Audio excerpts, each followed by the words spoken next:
Good morning students. ఈరోజు మనం బీఈడీలోని third సెమిస్టర్లో బయాలజికల్ సైన్స్లో ఉన్నటువంటి ఫస్ట్ చాప్టర్ కోసం మనం నేర్చుకున్నాం. చాప్టర్ నేమ్ ఏంటి అంటే biological science curriculum and text books, అంటే జీవశాస్త్ర పాఠ్య ప్రణాళిక మరియు పాఠ్య పుస్తకాలు.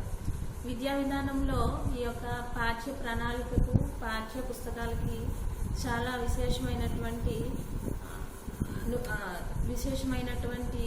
అవకాశం,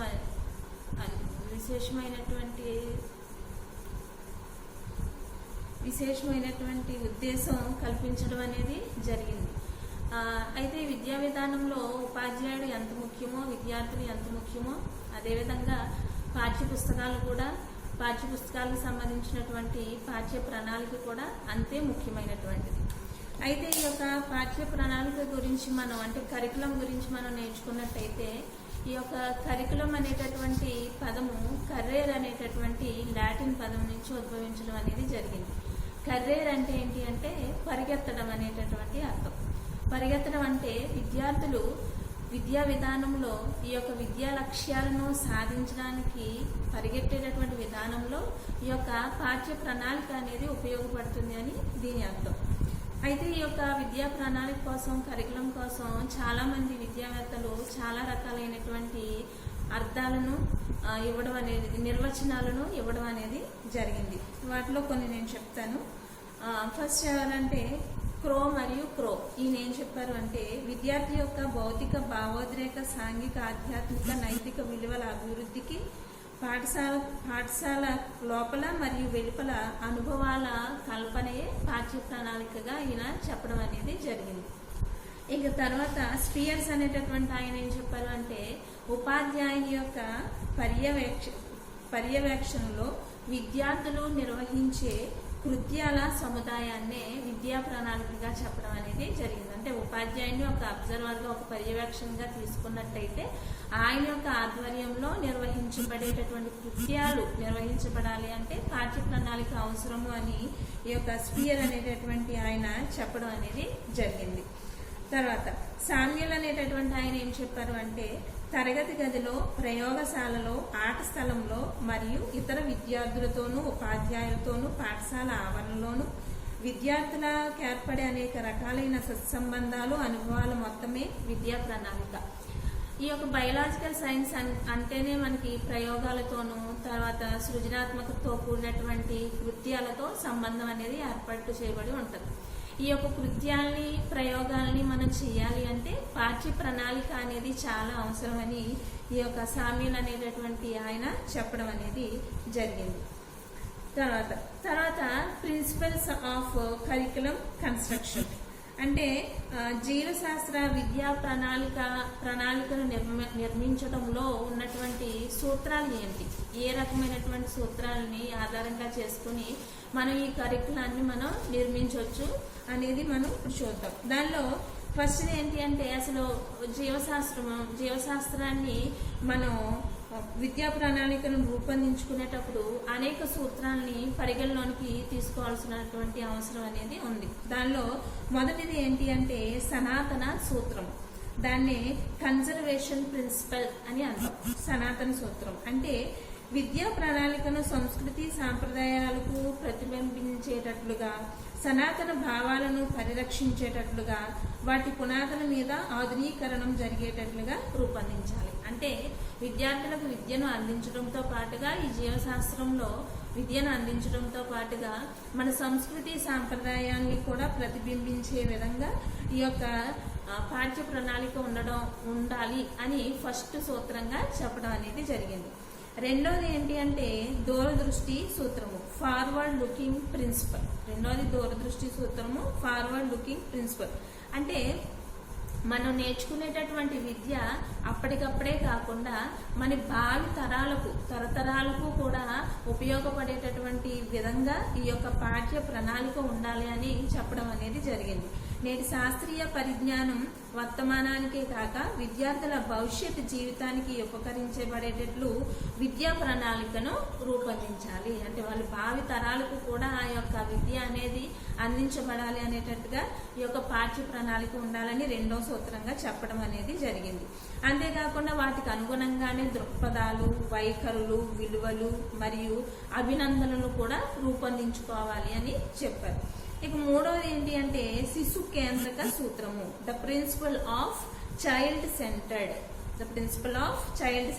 అంటే విషయ పరిజ్ఞాన కేంద్రంగా కాకుండా విద్యా ప్రణాళికను శిశు కేంద్రంగా రూపొందించబడాలి. అంటే మనం అందించేటటువంటి విద్య ఏదో వాళ్ళు నేర్చుకునేటటువంటి విధానానికే కాకుండా విద్యార్థులకు పూర్తిగా విద్య అందించాలి లేదా జ్ఞానం అందించబడే విధంగా పాఠ్య ప్రణాళిక ఉండాలి. అంటే స్టూడెంట్ సెంటర్డ్ గా ఈ యొక్క విద్యా ప్రణాళిక ఉండాలి అని చెప్పడం అనేది జరిగింది. అంతేకాకుండా విద్యార్థుల స్వభావానికి, అభిరుచులకు అనుగుణంగా ప్రణాళిక రూపొందించుకోవాలి. వాళ్ళ యొక్క స్వభావానికి, అభిరుచులకు అనుగుణంగా కూడా ఈ యొక్క పాఠ్య ప్రణాళిక ఉండాలి. ఇంకా విద్యా ప్రణాళిక మొత్తం విద్యార్థుల అవసరాలకి, ఆసక్తులకు అనుగుణంగా నిర్మించబడాలి. అంతేకాకుండా ప్రాకృతిక వాదంలో శిశు కేంద్రక విద్యా ప్రణాళికకు అత్యంత ప్రాముఖ్యత ఇవ్వబడింది. ఇక మన వాదాల్లోకి వెళ్ళినట్టయితే మనకి ప్రాకృతిక వాదంలో అక్కడ చెప్తూ ఉంటారు శిశు కేంద్రీకృతంగా మాత్రమే ఎక్కువగా విద్య అనేది అందించబడి ఉంటుంది. ఇప్పుడు ఈ పాఠ్య ప్రణాళిక సూత్రాల్లో కూడా ఏం చెప్తున్నారంటే స్టూడెంట్ సెంటర్డ్ గా పాఠ్య ప్రణాళిక అనేది రూపొందించబడాలి అని చెప్పడం అనేది జరిగింది. ఇక నాలుగోది ఏంటి అంటే జీవిత సంసిద్ధత సూత్రము, principle of preparation for life. అంటే విద్యార్థులు వారి భావి జీవితంలో తమ కాళ్ళ మీద తాము నిలబడే స్థితికి ఎదిగే విధంగా విద్యా ప్రణాళికను రూపొందించుకోవాలి. వారు నేర్చుకునేటటువంటి విద్య అనేది వాళ్ళ యొక్క జీవితంలో వాళ్ళకి ఒక వృత్తిని అందించి వారి యొక్క కష్టాన్ని వాళ్ళు అనుభవించే విధంగా ఆ యొక్క విద్య అనేది ఉండాలి. అంటే ఆ రకంగా పాఠ్య ప్రణాళిక అనేది రూపొందించబడాలి అని చెప్పడం అనేది జరిగింది. తర్వాత విద్యా ప్రణాళికను విద్యార్థులకు ఏవో కొన్ని విషయాలు చెప్పేదానికంటే వారికి కృత్యాలను, అనుభవాలను అందించే విధంగా ఉండాలి.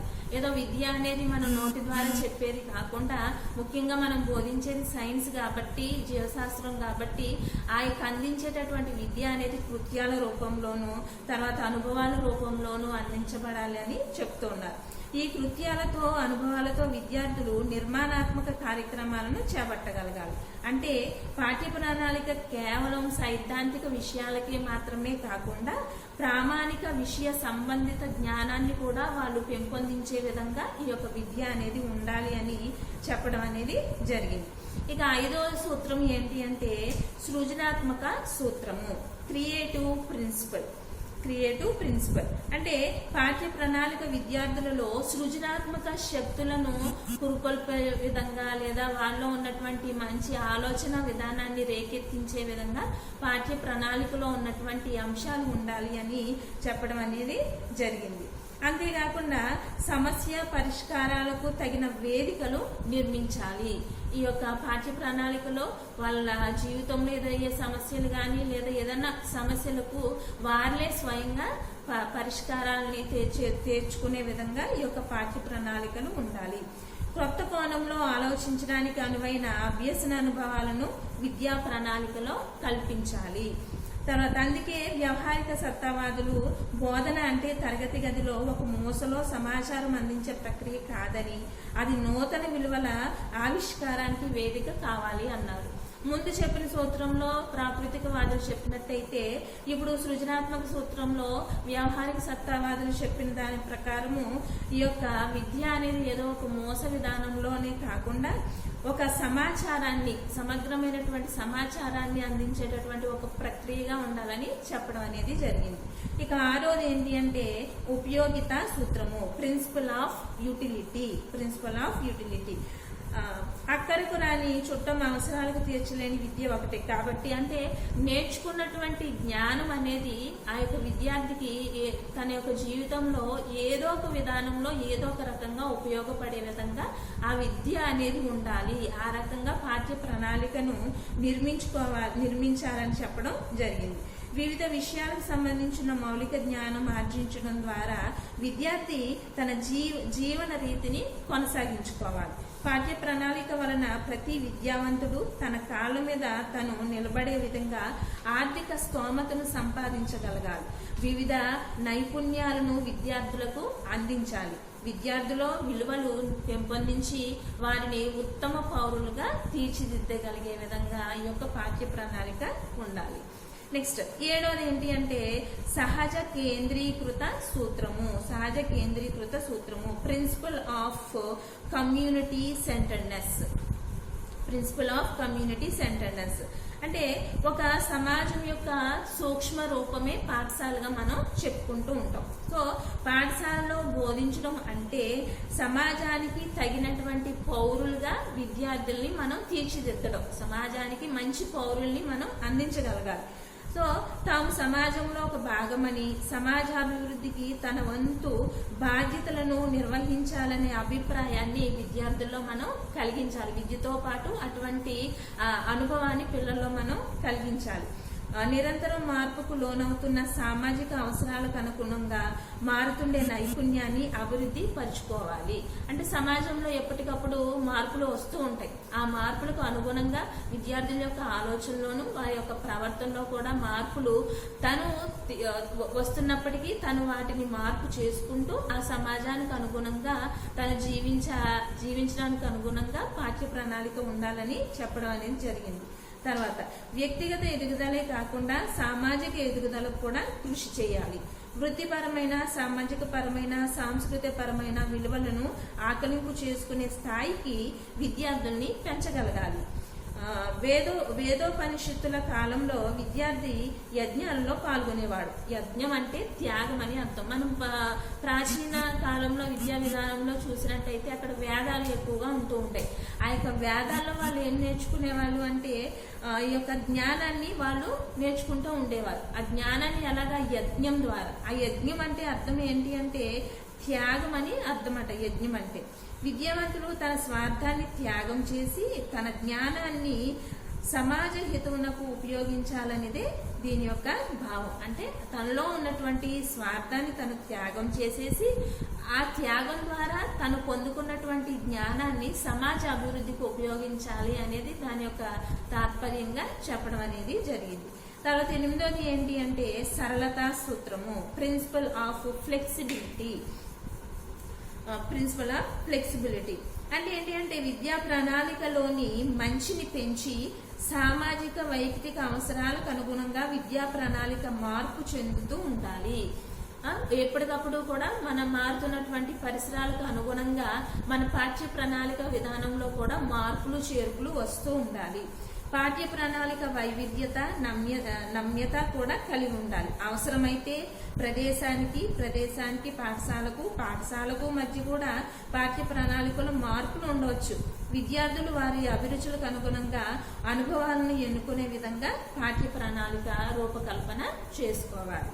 తర్వాత 9వది సమన్వయ సూత్రము ప్రిన్సిపల్ ఆఫ్ బ్యాలెన్స్.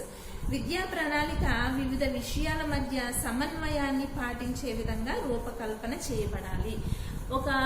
సపోజ్ ఇప్పుడు మనం బయలాజికల్ సైన్స్ తీసుకున్నట్టయితే బయలాజికల్ సైన్స్ కి మ్యాథ్స్ కి సోషల్ కి ఇలాగా ఒక సబ్జెక్ట్ కి మధ్య రిలేషన్ అనేది, సంబంధం అనేది ఉంటుంది. అలాగే మన పాఠ్య ప్రణాళికను రూపొందించేటప్పుడు కూడా ఆ యొక్క విషయాల మధ్య ఉన్నటువంటి సంబంధం అనేది తొలగిపోకుండా దాన్ని అలాగే కాపాడుకుంటూ ఉండే విధంగా పాఠ్య ప్రణాళికలు రూపొందించుకోవాలి అని చెప్తున్నారు. వ్యక్తిగత ఉద్దేశాలకు, జాతీయ గమ్యాలకు మధ్య, ప్రత్యక్ష పరోక్ష అనుభవాలకు మధ్య, వృత్తి విద్య, వృత్తేతర విద్యల మధ్య, ఇలాంటి ఎన్నో విషయాల మధ్య చక్కని సమన్వయం సాధించే విధంగా విద్యా ప్రణాళిక రూపకల్పన అనేది జరగాలి. సమగ్ర సమన్వయ జ్ఞానాభివృద్ధికి బాటలు మనం వేయగలగాలి మంచి పాఠ్య ప్రణాళికను లేదా విద్యా ప్రణాళికను రూపొందించడం ద్వారా. నెక్స్ట్ 10వది ఏంటి అంటే వ్యవస్థీకరణ సూత్రము ప్రిన్సిపల్ ఆఫ్ ఆర్గనైజేషన్. విద్యా ప్రణాళికలో విషయ వ్యవస్థీకృతం అనేది చాలా అవసరం. అంటే విషయాన్ని ఈ పాఠ్య ప్రణాళికలో ఏం చేస్తాం, మనం విషయాన్ని పొందుపరుస్తాం. సో ఆ విషయ వ్యవస్థీకరణ పొందుపరచడం అనేది చాలా అవసరం. వివిధ విషయాల మధ్య చక్కని సమన్వయాన్ని సాధించగలగాలి. అంతేకాకుండా విద్యా ప్రణాళికలో ప్రాథమిక స్థాయి నుండి ప్రాథమికోన్నత స్థాయికి, అక్కడి నుండి మాధ్యమిక ఉన్నత స్థాయి వరకు తగిన సంధానాన్ని ఏర్పరచాలి. విద్యార్థులు విషయాన్ని సొంతంగా మరియు పూర్తిగా చదివి సాంఘిక జీవితానికి సంసిద్ధతను పొందే విధంగా విషయ సంసిద్ధత అనేది జరగాలి. ఇప్పుడు మనం 6, 7, 8, 9 లాగా తరగతులకు మనం చూసుకున్నట్టయితే ఆ యొక్క పాఠ్య ప్రణాళికలో ఉన్నటువంటి అంశాలు తర్వాత తరగతికి కూడా కొన్ని పాఠాలు అనేవి అవి పొందుపరచబడి ఉంటాయి. అంటే ఒక తరగతికి మధ్య సమన్వయం అనేది ఉంటూ ఉంటుంది. ఆ రకంగా సమన్వయం పెంపొందించుకుంటూ పాఠ్య ప్రణాళికను మనం రూపొందించుకోవాలి. తర్వాత 11వది ఏంటి అంటే సమగ్రత సూత్రము, ప్రిన్సిపల్ ఆఫ్ ఇంటిగ్రేషన్. విద్యార్థుల అవసరాలు అనేకం.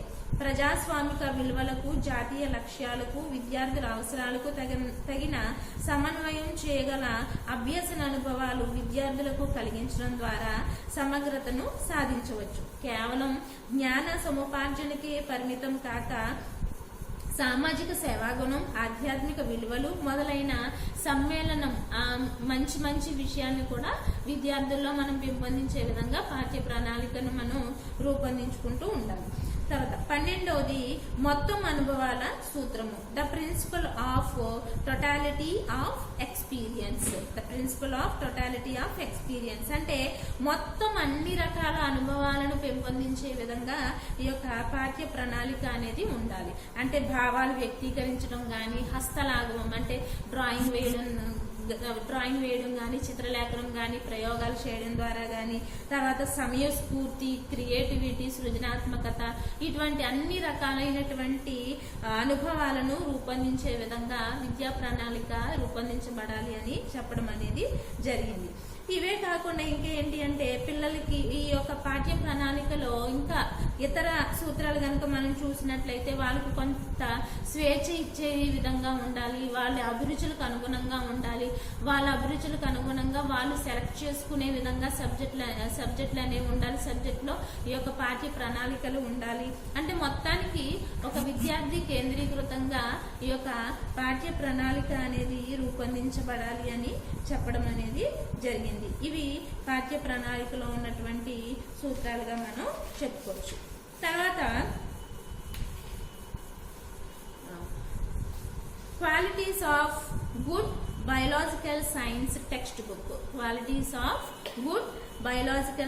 టెక్స్ట్ బుక్స్ అంటే ఉత్తమ జీవశాస్త్ర పాఠ్య పుస్తకానికి ఉండాల్సినటువంటి లక్షణాలు ఏంటి? ఇప్పటి వరకు మనం పాఠ్య ప్రణాళిక కోసం దానిలో ఉన్నటువంటి సూత్రాల కోసం చెప్పుకున్నాం. ఇప్పుడు టెక్స్ట్ బుక్ పాఠ్య ప్రణాళిక, ఒక మంచి పాఠ్య పుస్తకానికి ఉండాల్సినటువంటి లక్షణాలు ఏంటి అని మనం చూసినట్లయితే ఈ యొక్క పాఠ్య పుస్తకాల్లో మనకి కొన్ని ఒక మంచి పాఠ్య పుస్తకం మనకి దొరకాలి అంటే దానికి కొన్ని లక్షణాలు అనేవి కల్పించడం అనేది జరిగింది.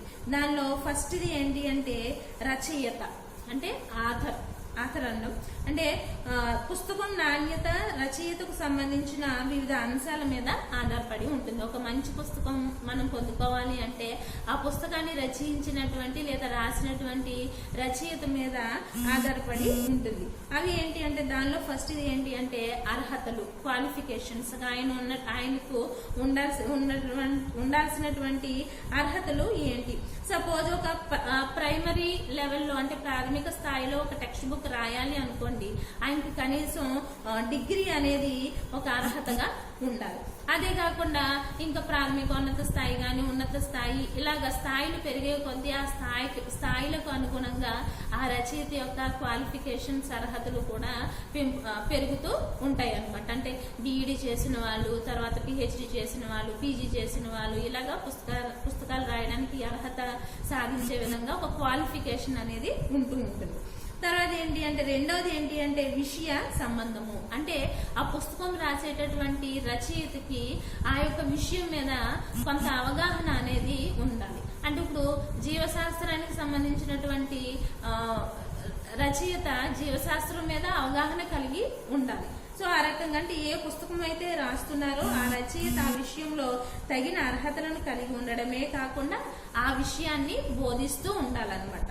అలాంటి రచయిత తగిన ఉదాహరణలతో దృష్టాంతాలతో విషయాన్ని విద్యార్థులు ఉత్సాహంగా నేర్చుకునే విధంగా రాయగలుగుతారు. అయితే కొన్ని పుస్తకాలు రాయగలుగుతారు. ఇక మూడోది ఏంటి అంటే అనుభవము, ఎక్స్పీరియన్స్. అంటే రచయితకు ఆ యొక్క విషయాన్ని బోధించేటటువంటి విధానంలో ఎంత అనుభవం ఉందో, ఎంత అనుభవం ఉంటే అంత బాగా విద్యార్థులకు అర్థమయ్యే రీతిలో ఆ యొక్క పుస్తకాన్ని ఆయన రాయగలుగుతారు.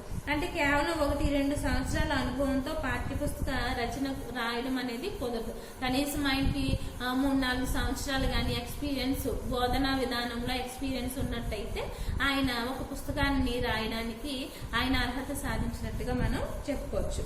తర్వాత పనిచేసే సంస్థ.